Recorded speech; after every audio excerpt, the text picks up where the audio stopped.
আমি চিংড়ি শুটকি দিয়ে কি রান্না করি দেখেন। হালকা একটু ভেজে নিন, একটু রসুন বাটা দিয়ে দিলাম,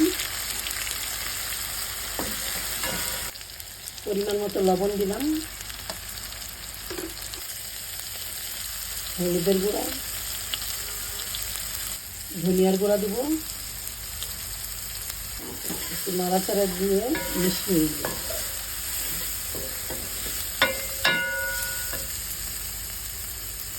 এখন একটু পানি অ্যাড করে দেব,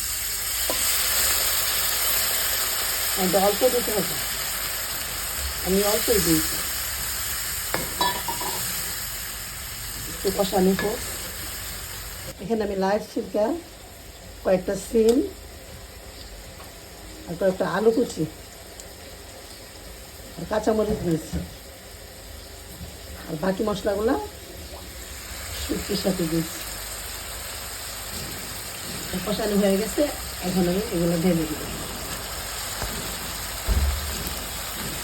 আমি ছোটো ছোটো আলুগুলা এগুলা মানে না চুলাই আপনার কুচি কুচি করে দিয়ে দিয়েছি।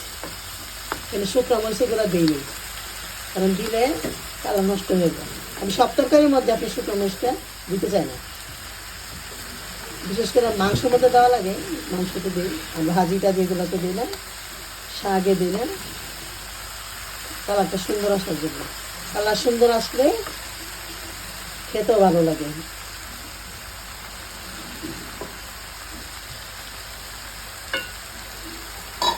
কিছুক্ষণের জন্য ঢেকে দিই, না ঢাকতে তো সিদ্ধ হবে না। ভাজিটা মনে হয় হয়ে গেছে।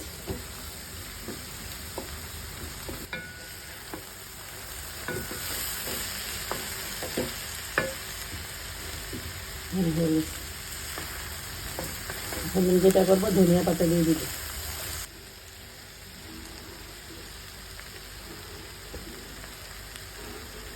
ধনিয়া পাতা দিয়ে দিলাম, এখন একটু নাড়াচাড়া দিয়ে আমি চুলাটা অফ করে দিই। নাড়াচাড়া দিয়ে দিই। আমি কিন্তু একদম অল্প তেলে এটা রান্না করেছি, আপনারাও রান্না করে দেখতে পারেন।